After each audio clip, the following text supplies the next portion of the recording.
Always busy. 欢迎, hi there. It is great to see you again.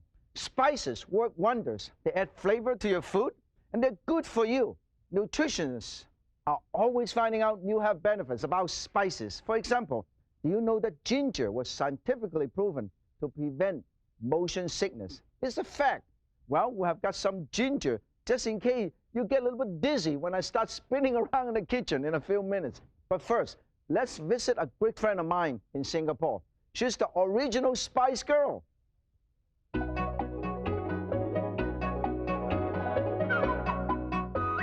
Singapore was a major seaport for the spice trade. Now it is a prosperous, bustling city with a dynamic economy and a very special spice garden. My good friend Quan Nui is an expert in Asian spices. Her cooking school is right in the spice garden. And I heard so much about the spice garden. You got to take me to the spice garden. What do you have in the spice garden here? Well, we've got many, over 100 items, different kinds of varieties of spice and herbs. We have cardamom. Wow, look at all these beautiful flowers. Well, these are torch ginger, Martin. Torch ginger. Yeah, they look, they look like a torch. Yeah. And it's always on season. All in season. Look at all this beautiful flower. It smells so good, all the fragrance from the flower. Look at this, how beautiful this is. We can, we can cook some food today using the torch ginger. Okay, this is actually before it's flowers, right? Yeah. Look how beautiful. I think we can use the flower for decoration. Shall we do that? Yeah, definitely. It looks so beautiful. Yeah. Look at this. Look at how beautiful this is. We're going to use this for garnishing, and we use this for cooking. That's good. Let's pick up some more spices. Thai basil, the purple stem, purple flowers. You see, a lot of Chinese chefs nowadays start using a lot of these, even though it's widely used in Thai cuisine. And I love it. I grew this in my garden, too. I can even smell the plant. This whole garden, it smells so wonderful. Let's pick up some more. Oh, wow, this is the galango. That's great. This is the rhizome. This is actually the root of the plant. This, sometimes we call it the blue ginger. But we have, of course, the yellow ginger and then the Chinese ginger, which is the most commonly used, which I think you use the most. Yeah, but not as spicy and hot as ginger, but got a very interesting, distinctive aroma and flavor to it. Yeah. So when you add into chili paste and laksan and all kinds of things. It has a lot of depth. A lot of depth. Now we got our galango. Let's go and pick up some other spices. I'll take you to the lemongrass. Yeah, let's go and get some more. Look at this. Look at this. Look at all of these. All of these are stems. All of these. I'm going to cut one of these. Nice and fresh. You just remove these, and remove these. And then we're going to use the bottom. And then this is all. Cut the leaf off, and then we take this, and we're using a lot of spice paste. Now it looks like we have bounty of harvest, bumper crop. This is Chong Bahru Market, located right at the edge of Chinatown. We're picking up a few fresh ingredients to go with our fresh picked spices. Also make sure we get some that are not dehydrated. We can also cook this part, and this part. Absolutely. And look, look at this. Oh, this is beautiful. This is a little baby, this tiny tamale, Chinese tamale. This is a little baby one.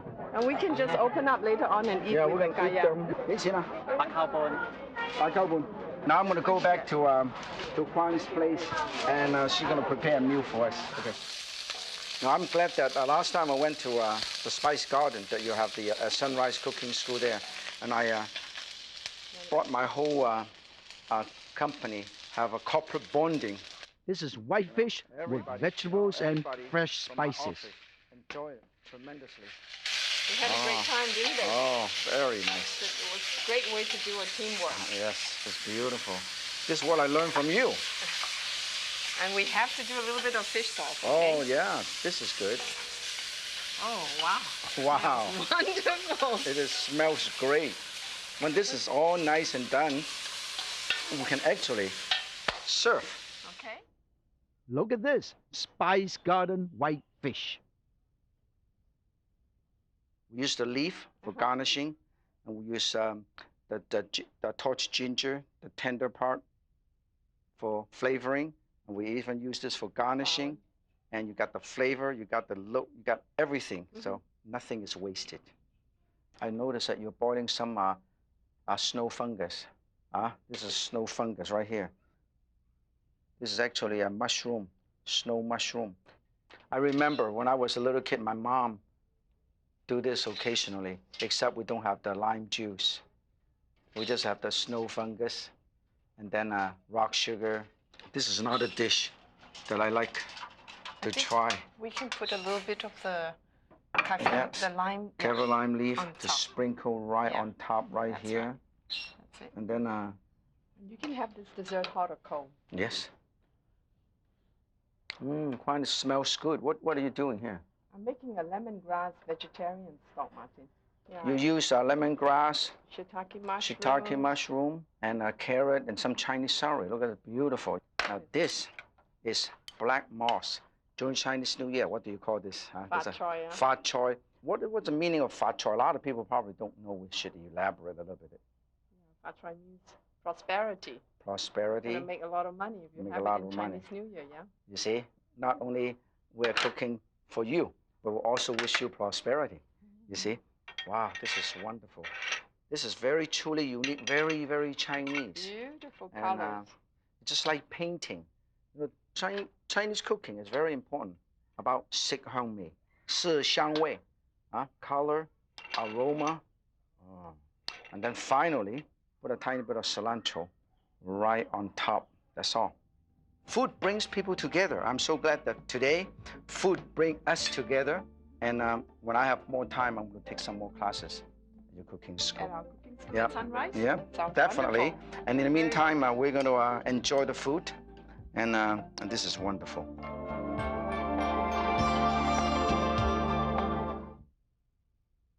Look at this, 2 beautiful ginger flower. I picked this up in Quan Spice Garden. Oh, it's a pleasure. And I have been having this for almost 2 months. It still looks beautiful. No, I'm just kidding. Actually, this lasts for a couple of weeks if you put it in ice water or in the fridge. Anyway, I want to show you a couple of things. Today, I'm going to show you how to use all this ginger we picked up from Quan Spice Garden to double ginger fish. Now, actually, a lot of people don't realize there's a lot of different kind of ginger. There's a blue ginger, there's the yellow ginger, there's a young ginger, and the old ginger, and the pickled ginger, okay? Now, look at this. This is ginger. This is actually mature ginger. How can you tell? You see the skin is nice and beige like this. When you break it up, you can see the fiber. Look at this. You can see the fiber. Can you see the fiber? Now, this is old ginger. You can see the fiber. You can see, oh, look at this. I can make sure this, you can see the fiber right here. You see this fiber? Now, young ginger, on the other hand, doesn't have this kind of fiber. This is young ginger. Normally, they're slightly pink, also called pink ginger. This, when you cut it up or when you break it up, does not have any fiber at all. See this? No fiber. And you cannot see any fiber. Now, this is slightly sweeter, not as spicy, not as hot. You want to have nice, crunchy texture, or when you want to make pickled ginger, you use young ginger. That's the reason why with this, we make young ginger. This is young pickled ginger, pink. They use a little natural dye. You got pink ginger. This is pickle, nice pickle with salt, tiny bit of vinegar, and a tiny bit of sugar, okay? And then I'm going to use both of these ginger. That's why we call double ginger. We use this ginger, you slice it up, slice, okay? Slice and put it right over here. And then we also have pickled ginger, but we also have the crushed or minced ginger. This is the old ginger. We crush this and we put it right here. So we use 1, 2, 3 different ginger. Even though I call it double ginger, actually I use more than double. Now, how do you peel ginger? Very simple. All you have to do is, I've shown you several times already. Just use a spoon, use a peeler, use a knife. This is how my mother does it. Use a knife, look at this. Use a knife and you peel it. You see this? But you do this, you might peel more than the skin of the ginger. You might peel this. So that's why it's easier to use this. You see how easy to peel the ginger? You just follow the contour with your spoon and all these are peeled. Very, very simple. It's all peel ginger. That's how easy it is. Now, let us show you how to do the dish because I'm getting hungry. I don't know about you. Now, a lot of people don't realize ginger also has a lot of medicinal, also, besides culinary speaking, that you can use for food to get rid of some of the fishy odor. That's why ginger is always used when you cook fish. Here, we have a piece of fish here. We slice it up. We slice it up at an angle like this. Angle like this. Angle, angle, angle. And we put it over here.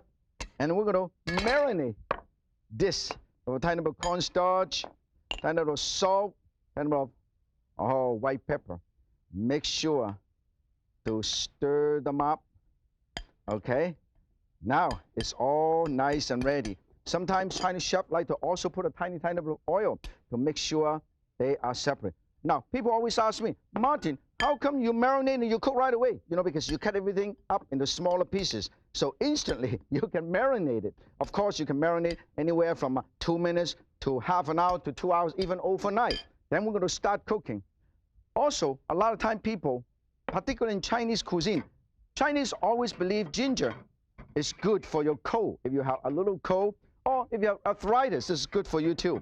And of course, when you catch a cold, my mother used to put some cola, you know, boil it up with ginger and lemon. Oh, cure my cold.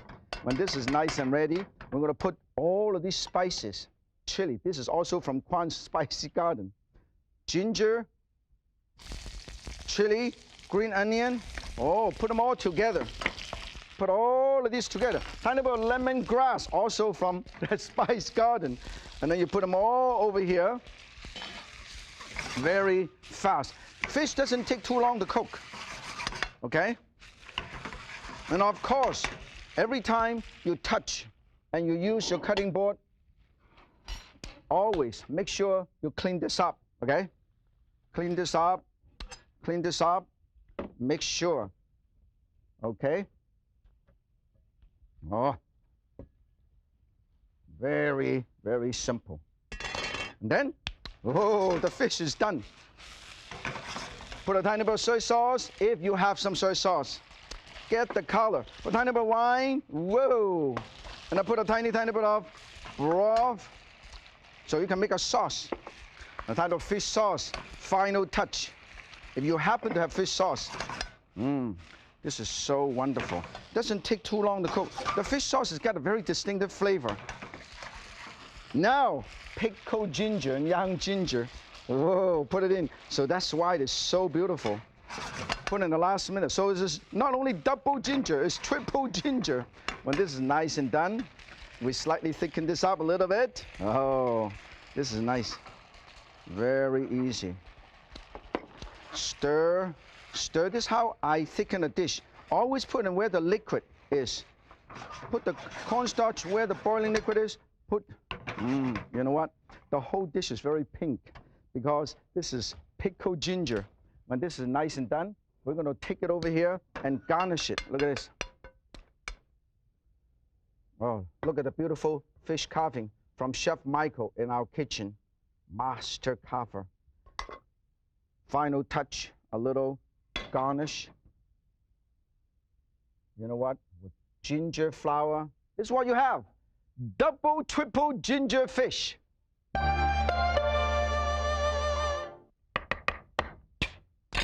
This is the lemongrass I got in Kwan's Spice Garden. I kept it just to show it to you. Why do you call it lemongrass? Because it smelled like a lemon zest, but it's a wild grass. When you use it, you cut this off, and you cut this off, and then you press this, and this is what we did. We put both of these in the soup to make a lemongrass broth, and this is wonderful. Now this, I've been brewing and boiling this, simmering this for almost an hour, okay? Very, very slowly. So this way, a light, nice lemongrass flavor broth. Now, the ingredient I'm going to use is fat choy. That's why today I'm going to add this in your dish. This is to give prosperity, to offer you good fortune. So I'm going to put a tiny bit of this. I pull this out, okay? I pull this out. It's easier. And I also add this in our dish along with the tofu, give the color contrast, and offer you prosperity and good fortune. Let's get going, okay? Here, I have some tofu, fat choy, and tomato, and I put them right over here. And I also have all kind of mushrooms, okay? Look at this.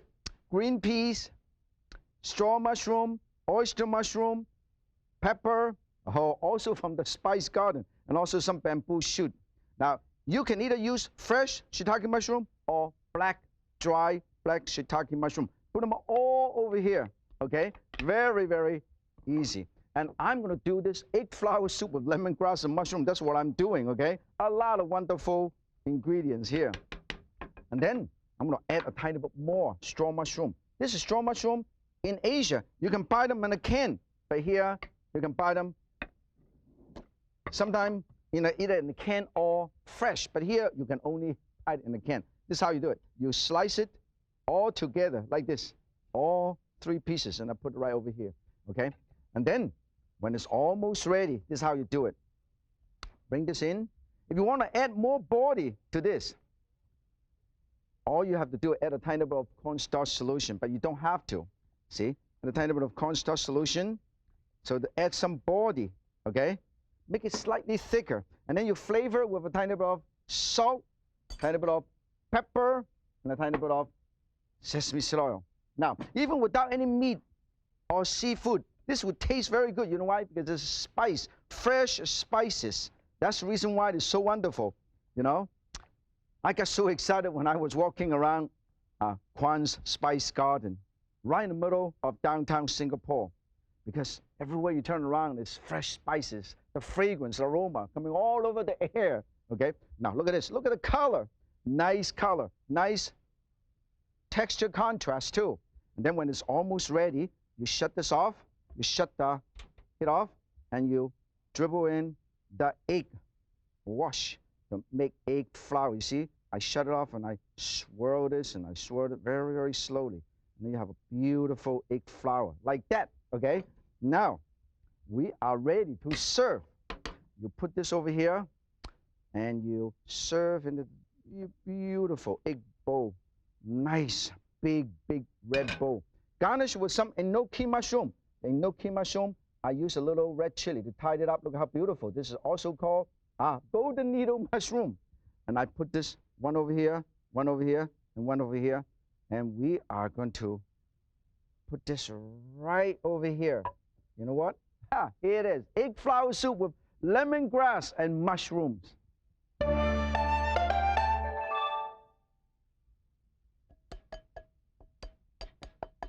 You can hear the sound. I'm making fluffy cotton lime syrup. This is actually a mushroom called a snow mushroom or snow fungus. This is very popular for the Chinese to make a lot of dessert and also in the vegetarian dishes. You soak them, you dehydrate them, get really fluffy. It looks like this, very, very fluffy and very soft. Okay? And then you break it up into little chunks like this. And then you're going to put it in your syrup. Now here, I'm pouring some syrup with candied ginger and sugar. You can use any sugar. I'm going to put this right in here, okay? Put this all right in here. Stir a little bit. Make sure you cook for a little while because I have been soaking this for almost 2 hours, okay? Half an hour is actually good enough. And then you bring this to a boil. In the meantime, I'm going to taste and make sure my syrup is the right taste. Need a little extra sugar. Now look at the sugar, choices of sugar I have. You can use the regular sugar, or brown sugar, or rock sugar, or the Chinese slab sugar. This is very typical. I think I can have 2 extra little pieces of these and put it in here, just the right touch. And then I want to balance the flavor with some lime juice. This is lime. I'm going to get some lime juice. Get the lime juice. So we've got lime and syrup together, okay? Lime juice. Now, you can use this regular lime or the kaffir lime. The kaffir lime is even better. I'm going to make a little zest, okay? You cut this up, and you cut this. You see? And then get this out, and you peel this off. Look at this. And then I'm going to get, this is the wonderful lime zest. And I put it right over here for garnishing. And besides that, I have kaffir lime leaf. This is kaffir lime leaf. How can you tell this is different than the regular leaf? Look at this.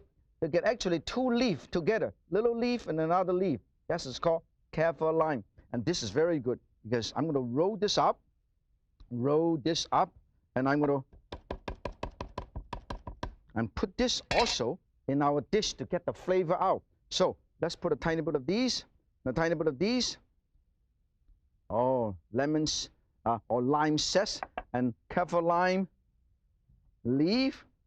And then, of course, I have a tiny bit of candied ginger right here. Also, put this in to get the flavor. That's why I use the same ginger. Then I pickle them and I candy them and get the right thing. And then, of course, if you have some almond or any nuts, you put it in to get that nice texture contrast. And this is all you have to do. Oh, you know what? We are ready to serve this. I'm going to show you how wonderful this is. Let's take this out. Put this right over here. Put this. Nice and beautiful. This is so easy to do. Everybody can do it at home. I'm going to garnish it a little bit with some really thin slices of lime. Extra lime zest. And then, of course, extra kaffir lime shred. You know what? Wow, I bet you can't wait to make this on your own. This is mouth-watering. Serve it hot or cold. Fluffy cloud in lime syrup. Don't feel sad if it's raining. Every fluffy cloud has a syrupy lining. Until next time, remember, if Yan can spice up your life, so can you. 再见。